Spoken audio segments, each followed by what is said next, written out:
Good morning friends, मैं हूं आपका दोस्त doctor Darshan Bangia, guild coach and tarot Daddu. हम आपके लिए लाए हैं 30 डेज हैप्पीनेस चैलेंज, जो कि आपकी ज़िंदगी में वापस अगर खुशियां चली गई हैं तो वापस उन्हें भर देगा। आज 28th एक्टिविटी का टाइम है।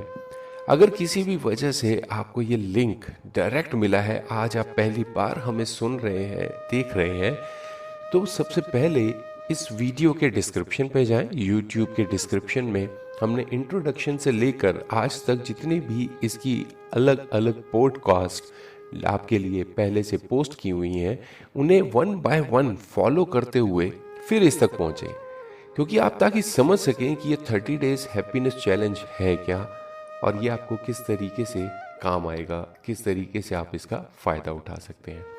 हमारे चैनल को भी सब्सक्राइब ज़रूर कीजिएगा और बेल आइकन पे बटन पे प्रेस ज़रूर कीजिएगा, ताकि फर्दर हमारे जो भी वीडियोस पॉडकास्ट ऑनलाइन अपलोड किए जाएं, उनकी डिटेल आप तक सबसे पहले पहुंच सके।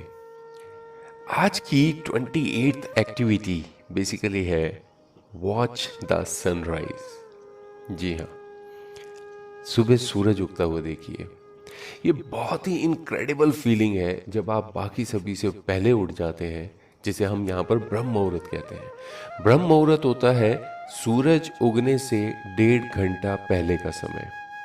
ये वो समय होता है जो कि ऑक्सीजन से भरपूर होता है और इतनी शांति मिलती है। अगर आप अकेले जाकर भी खड़े हो जाएं, कुछ ना सोचें, जिसको हल्का सा मेडिटेशन कहा जाता है, अपना ध्यान कहीं भी एक जगह लगा लें, तो जो शांति मिलती है दिमाग को, जो आप काम के, धंधे के, अपने बिजनेस के चक्कर में दिन भर अपने दिमाग को फंसाए रखते हैं, एक बारी ब्रह्म मुहूर्त में उठकर ज़रूर देखिएगा। और ब्रह्म मुहूर्त में उठने के बाद जो आज की एक्टिविटी है कि एक हॉट कप ऑफ कॉफ़ी के साथ सनराइज देखना है। अपने घर के सबसे ऊपर वाली छत पे चले जाइए, जहाँ से आप सनराइज देख सकें। कोई बात नहीं, सनराइज जो भी है उसके 5-10 मिनट बाद भी शायद आपको दिखाई दे। आसपास बिल्डिंग्स हो सकती हैं। अगर कहीं आसपास और बड़ी बिल्डिंग है और आपकी अप्रोच है कि आप वहाँ तक पहुँच सकें, या कोई आसपास छोटी सी पहाड़ी है, वहाँ चले जाएं। हमारे गुरुग्राम में भी यहाँ से लगभग 15 किलोमीटर दूर पहाड़ी पड़ती है, जिसके बारे में मैंने पहले भी पॉडकास्ट में बताया हुआ है। उसमें हमने बताया था अलग एक्टिविटी के हिसाब से, बट आज आपको सनराइज देखना है। उस फीलिंग को, उसके साथ आपके साथ जो भी आपके अंदर आपको बदलाव महसूस हो, हमारे साथ ज़रूर शेयर कीजिएगा। अंदर से कैसी फीलिंग आई आपके लिए। इंट्रोडक्टरी वीडियो जो लिंक्स नीचे दिए हुए हैं, उसमें इंट्रोडक्टरी वीडियो से जस्ट पहले हमने गूगल का फॉर्म शेयर किया हुआ है आपके साथ में, जहाँ पर आप किसी भी एक्टिविटी की वजह से आपको कैसा लगा या उसके बारे में कोई भी सजेशन, कमेंट्स आप शेयर करना चाहें, आप हमारे साथ ज़रूर शेयर कीजिएगा। 30th एक्टिविटी के बाद जो उसमें मेन कमेंट्स हैं, अगर किसी के साथ शेयर करने से उसका फ़ायदा होता है, तो वो लास्ट में हम शेयर ज़रूर करेंगे। इस एक्टिविटी का समापन ऐसे ही करेंगे। तो आज की एक्टिविटी करके आपको कैसी फीलिंग आई, और अगर अच्छा लगे तो उसे रेगुलर ज़रूर कीजिएगा। अगर आपने अक्षय जी का नाम सुना हुआ हो, जो कि हमारे बॉलीवुड के अभिनेता हैं, वो रोज़ सुबह सूरज बाहर आने से पहले उठ जाते हैं। उन्होंने खुद अपने एक इंटरव्यू में कहा था कि मेरी ज़िंदगी का, जब से मैंने होश संभाला है, एक भी दिन ऐसा नहीं जब मैंने चढ़ता हुआ सूरज ना देखा हो। दोस्तों, अगर आपकी ज़िंदगी ढलान पे है, किसी भी तरीके की प्रॉब्लम्स चल रही हैं, तो रोज़ सुबह उगता हुआ सूरज देखिए। इससे बढ़िया उपाय आपको कुछ नहीं मिलेगा। धीरे धीरे आपकी जो चीज़ें बैठ रही हैं, अगर बिजनेस बैठ रहा है, काम दिक्कत आ रही है, किसी भी जगह पे किसी भी तरीके की प्रॉब्लम्स आ रही है, तो उगता हुआ सूरज देखिए और साथ ही साथ उस प्रॉब्लम को सिर्फ याद करके बैठ जाइएगा। पूरा लगातार याद नहीं करना आपने। सूरज जब उगने के लिए, देखने के लिए आप बैठेंगे, सिर्फ उस प्रॉब्लम को एक बारी दिमाग में कर दीजिएगा और उसके बाद आराम से सनराइज देखिएगा। धीरे धीरे धीरे आप अपनी प्रॉब्लम से किस तरीके से बाहर निकल आएंगे। जी हाँ, ये आजमाया हुआ नुस्खा है, करके देखिए। जिंदगी पहले से ज़्यादा बेहतर से बेहतरीन होती जाएगी। करके देखिए। चलिए चलते हैं आज की मोटिवेशनल स्टोरी की तरफ। आज की मोटिवेशनल स्टोरी हमारे एक ग्रुप के सदस्य ने कहा था कि मित्रता के ऊपर कहानी भेजें, तो आज की कहानी मित्रता के ऊपर ही है और इसका सार आखिर में हमारे शब्दों में ज़रूर सुनिएगा, जिसके बारे में इस पोस्ट में शुरुआत में बताया जाता है, जिसमें सबसे आखिर में होता है कि कहानी का सार हमारे शब्दों में। वो सिर्फ पॉडकास्ट में ही मिलेगा आपको। तो आज की कहानी का शीर्षक है मित्रता की ताकत। एक बार की बात है कि बनगिरी के घने जंगल में एक उन्मुक्त हाथी ने भारी उत्पात मचा रखा था। वह अपनी ताकत के नशे में चूर होने के कारण किसी को कुछ नहीं समझता था। बनगिरी में ही एक पेड़ पर एक चिड़िया व चिड़े का छोटा सा सुखी संसार था। चिड़िया अंडों पर बैठी नन्हे नन्हे प्यारे बच्चों के निकलने के सुनहरे सपने देखती रहती। एक दिन वो क्रूर हाथी गरजता चिंघाड़ता पेड़ों को तोड़ता मरोड़ता उसी ओर आया। देखते ही देखते उसने चिड़िया के घोंसले वाला पेड़ भी तोड़ डाला। घोंसला नीचे आ गिरा, अंडे टूट गए और ऊपर से हाथी का पैर उस पर पड़ा। चिड़िया और चिड़ा चीखने चिल्लाने के सिवा और कुछ न कर सके। हाथी के जाने के बाद चिड़िया छाती पीट पीट कर रोने लगी। तभी वहां कठफोड़वी आ गई। वह चिड़िया की अच्छी मित्र थी। कठफोड़वी ने अपने रोने का कारण पूछा तो चिड़िया ने अपनी सारी कहानी कह डाली। कठफोड़वी बोली, इस प्रकार गम में डूबे रहने से कुछ नहीं होगा और इस हाथी को सबक सिखाने के लिए हमें कुछ न कुछ करना होगा। चिड़िया ने निराशा दिखाई, हम छोटे छोटे जीव इस बलशाली हाथी से कैसे टक्कर ले सकते हैं। कठफोड़वी ने समझाया कि एक और एक मिलकर 11 बनते हैं, हम अपनी शक्तियां जोड़ेंगे। कैसे? चिड़िया ने पूछा। मेरा एक मित्र वी आंख नाम का भंवरा है, हमें उससे सलाह लेना चाहिए। चिड़िया और कठफोड़वी भंवरे से मिली। भंवरा गुनगुनाया, ये तो बहुत बुरा हुआ, मेरा एक मेंढक मित्र है, आओ उससे सहायता मांगे। अब तीनों उस सरोवर के किनारे पहुंचे जहां वह मेंढक रहता था। भंवरे ने सारी समस्या बताई। मेंढक भर्राए स्वर में बोला, आप लोग धैर्य से जरा यहीं मेरी प्रतीक्षा करें, मैं गहरे पानी में बैठकर सोचता हूं। ऐसा कहकर मेंढक जल में कूद गया। आधे घंटे बाद वह पानी से बाहर आया तो उसकी आंखें चमक रही थी। वह बोला, दोस्तों, उस हत्यारे हाथी को नष्ट करने की मेरे दिमाग में एक बड़ी अच्छी योजना आई है, उसमें सभी का योगदान होगा। मेंढक ने जैसी अपनी योजना बताई, सब खुशी से उछल पड़े। योजना सचमुच ही अद्भुत थी। मेंढक ने दोबारा बारी बारी सबको अपना अपना रोल समझाया। कुछ ही दूर वह उन्मत्त हाथी तोड़फोड़ मचाकर वह पेट भर कर कोपलों वाली शाखाएं खाकर मस्ती में खड़ा झूम रहा था। पहला काम भंवरे का था। वह हाथी के कानों के पास जाकर मधुर राग गुंजाने लगा। यह राग सुनकर हाथी मस्त होकर आंख बंद कर झूमने लगा। तभी कठफोड़वी ने अपना काम किया। वह आई और अपनी सुई जैसी नुकीली चोंच से उसने तेजी से हाथी की दोनों आंखें बींद डाली। हाथी की आंखें फूट गई। वह तड़पता हुआ अंधा होकर इधर उधर भागने लगा। जैसे जैसे समय बीतता जा रहा था, हाथी का क्रोध बढ़ता जा रहा था।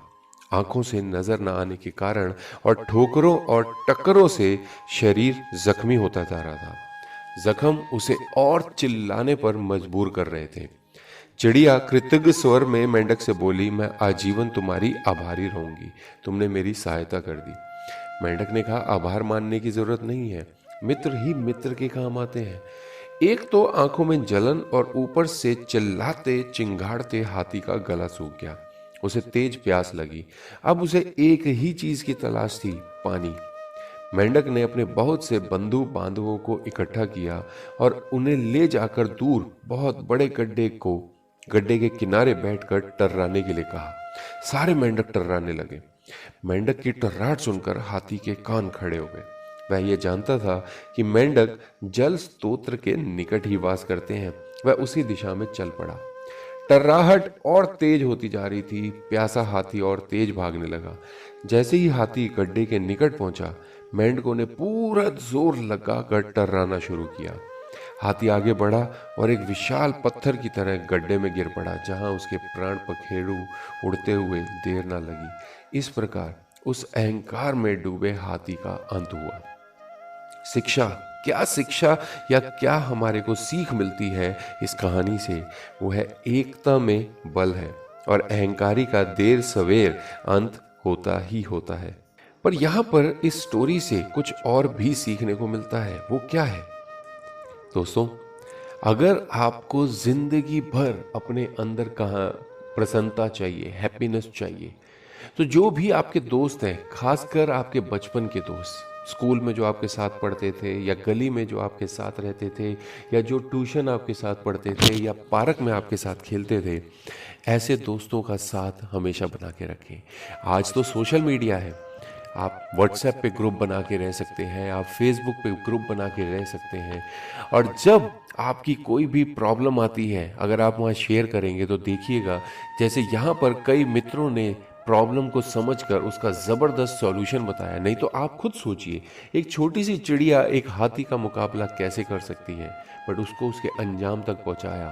तो हो सकता है कि आपकी प्रॉब्लम का एक सॉल्यूशन एक अलग सोच की वजह से निकल सकता है। तो अगर आप अपने फ्रेंड्स के ग्रुप में शेयर करेंगे जो आपको जानते हैं, आपको समझते हैं, हो सकता है आपकी प्रॉब्लम यूं चुटकियों में हल हो जाए, चुटकियों में।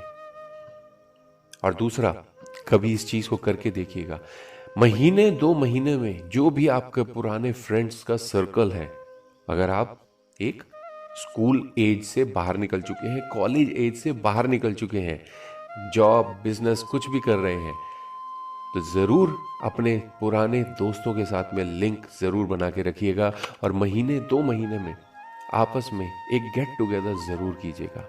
वो आपका टाइम पीरियड हो सकता है, टाइम कम ज़्यादा हो सकता है, महीना 2 महीना 3 महीना, बट इसे रेगुलर रखिएगा। ये करिए, देखिए आपका अंदर एक ऐसा एनर्जी का फ्लो आएगा जो कि आपकी जिंदगी को प्रॉब्लम से दूर कर देगा, खुशियों से भर देगा, और आपकी जिंदगी के अंदर आपको सप्तरंगी रंग, जिसे कहा जाता है ना, इंद्रधनुष भरा हुआ होगा, ऐसे 7 रंगों से भर जाएगा। चारों तरफ सिर्फ खुशियाँ होंगी, बहार होगी, आप सिर्फ और सिर्फ हमेशा स्वर्ग की अनुभूति महसूस करते रहेंगे। क्योंकि मैं तो ये कर रहा हूँ ऑलरेडी, हमारा ग्रुप बना हुआ है, हम टाइम टू टाइम जब जहाँ मौका मिलता है मिलते ज़रूर हैं, चाहे वो किसी के बर्थडे पे हो, कोई एक ओकेजन हो, कभी ना कभी ज़रूर मिलते हैं। और हाँ, इसमें एक चीज़ ज़रूर कहूँगा, अपना शेयरिंग ज़रूर कीजिएगा, किसी एक आदमी के ऊपर मत कीजिएगा। वो पुराना समय चला गया जब एक आदमी खर्च करता था, वो स्कूल टाइम था, वो पैसे अलग थे, अब आप कमाते हैं। तो जब भी शेयरिंग करें, मिलने जाएं, शेयरिंग ज़रूर करें।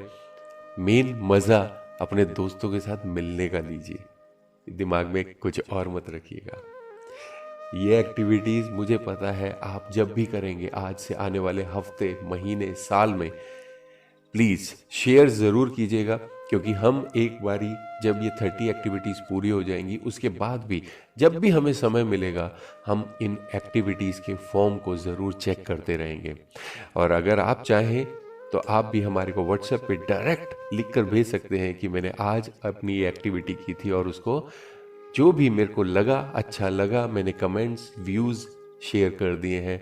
हम उसे चेक करेंगे और शायद आने वाले किसी ना किसी हमारे ऑडियो या पॉडकास्ट में उसके बारे में ज़रूर शेयर करेंगे। और हाँ, हम किसी का नाम, नंबर, डिटेल शेयर नहीं करते हैं। आपका जो भी कमेंट्स या व्यूज़ रहेंगे, अगर ज़रूरी होगा या फिर आप हमारे को इजाज़त देंगे तभी कहा जाएगा, नहीं तो हम कभी भी किसी की डिटेल उसके फॉर्म के साथ, उसकी व्यूज़ के साथ शेयर नहीं करते, क्योंकि आपकी प्राइवेसी हमारे को सबसे ज़्यादा प्यारी है। करके देखिए, अच्छा लगता है। जुड़े रहे, जोड़ते रहे, कल फिर मिलेंगे एक नई मोटिवेशनल स्टोरी के साथ। तब तक bye bye, take care, have a good day.